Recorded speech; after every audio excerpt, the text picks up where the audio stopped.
की जांच के लिए गठित न्यायिक जांच आयोग के राज्यपाल को रिपोर्ट सौंपे जाने पर कांग्रेस ने आपत्ति जताई है। प्रदेश कांग्रेस अध्यक्ष मोहन मरकाम ने पूरे प्रकरण में पूर्ववर्ती सरकार के साथ एनआईए की भूमिका को संदिग्ध बताते हुए राज्य सरकार से नए सिरे से जांच के लिए वृहद न्यायिक आयोग की गठन की मांग की है। प्रदेश अध्यक्ष मोहन मरकाम ने राजीव भवन में आयोजित प्रेस कॉन्फ्रेंस में कहा कि झीरम जांच आयोग की रिपोर्ट सरकार को न सौंपना न्यायिक प्रक्रिया का उल्लंघन है।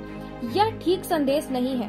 आयोग को रिपोर्ट तैयार करने में 3 महीने का समय दिया गया, लेकिन 8 साल कैसे लग गए? आखिर क्या है जो सरकार से छुपाने की कोशिश की जा रही है?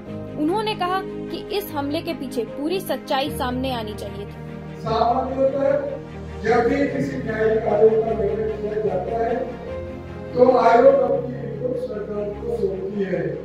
झीरम जांच के लिए गठित जस्टिस प्रशांत मिश्रा आयोग की ओर से रिपोर्ट सरकार के बदले राज्यपाल को सौंपना ठीक संदेश नहीं दे रहा है।